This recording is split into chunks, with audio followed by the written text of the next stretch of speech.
Hello and welcome back. So today we're going to look at the wiring of my motorcycle 2018 Softail Sports Glide. We are going to look first of all at how I wired the LED bars. So these I got them from Amazon. They have um, constant power, low light red, blinker, and they have orange as well. I believe they also have a white power LED light, but I didn't use that, and I didn't use the orange blinker effect on it, and I will explain later on why. Um, First of all, how to wire it. Figure out where your connections are.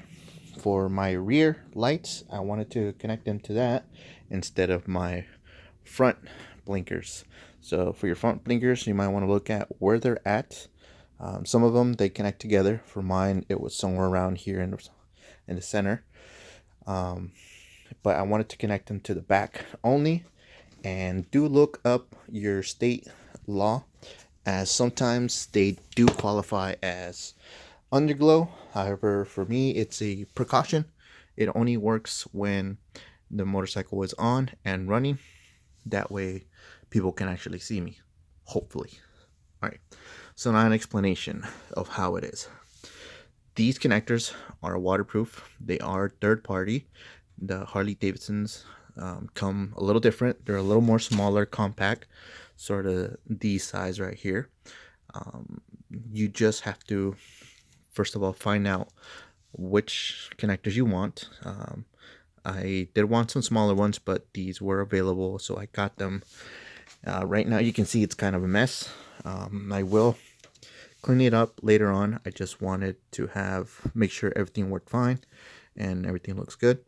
So later on, I will clean this out, make it shorter, and make it fit a lot better instead of having a lot of extra loose wire like this much. So that'll change later on. All right. So how did it work? First of all, you got to do your homework. You got to see or find out where your connector's at, where each pin gives power to. For me, it had 4 powers, actually 3 powers and 1 ground. So I just had to figure out which one was which. When I got this bike, there was no descriptions. There was nothing on the internet. Nobody had really done it. So for me, I just simply unpinned one at a time to find out which pin controlled the what. They are a little different color. I think I can show you here. Yeah, here you see black, purple, and blue. Now each one controlled something different. The black, obviously ground. I believe the purple was the blinker, and the blue was either the brake or was the blinker. So purple was either the stop, or blue was constant on and blinker. I'm not sure which one was which at this point. I did have a little. Made my own diagram, so I knew which one was which. But once I connected the LED bars or lights at the bottom, I connected it my way, so I know which one is which. So you might want to learn how to do that on your own bike. Now for mine, I did a little differently.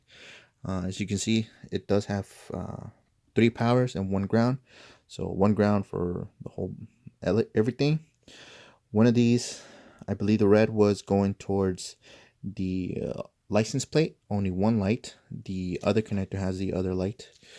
And then I believe the blue was for the blinking and blinking or constant on, and the green was the brake or the blinking.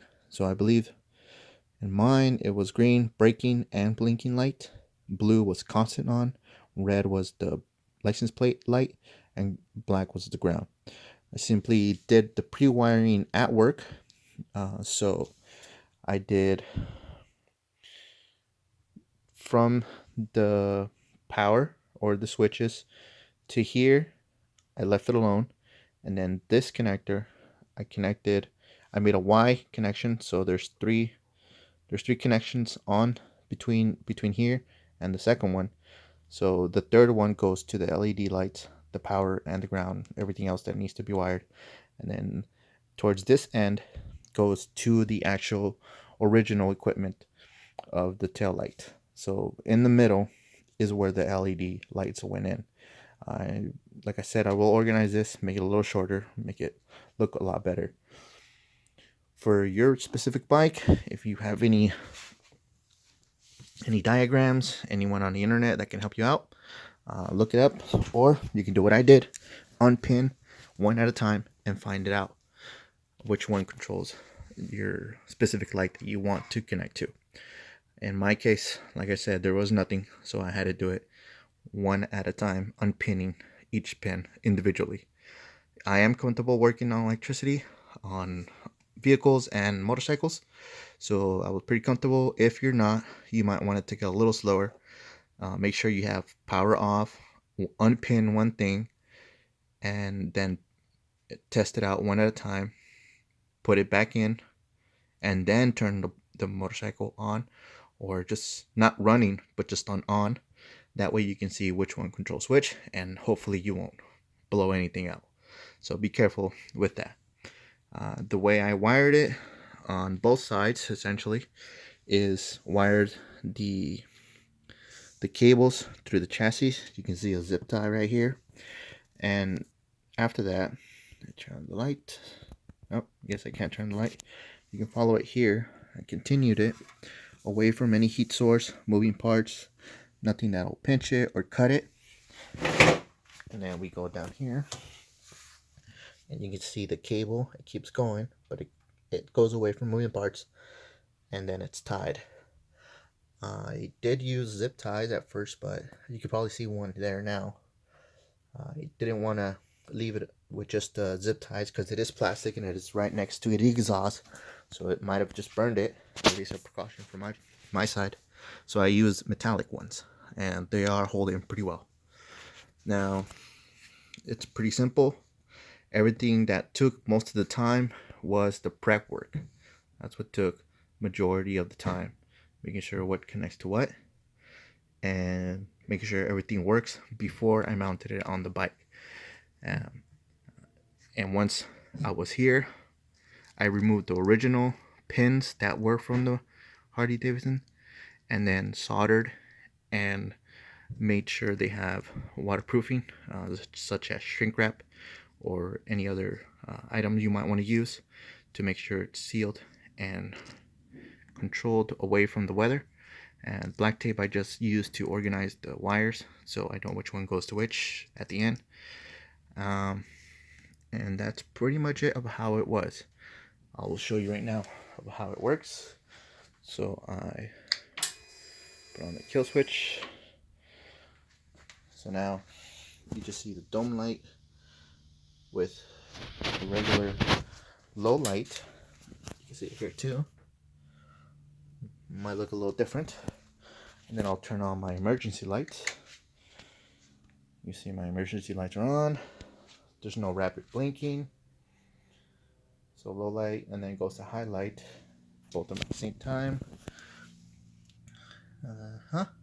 So low and then high. You can see.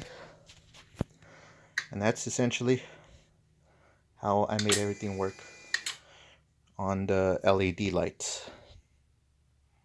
If you have any questions, go ahead and put them below. I'll try to help out if I can. And we'll move on now to the fog lights or accessory lights.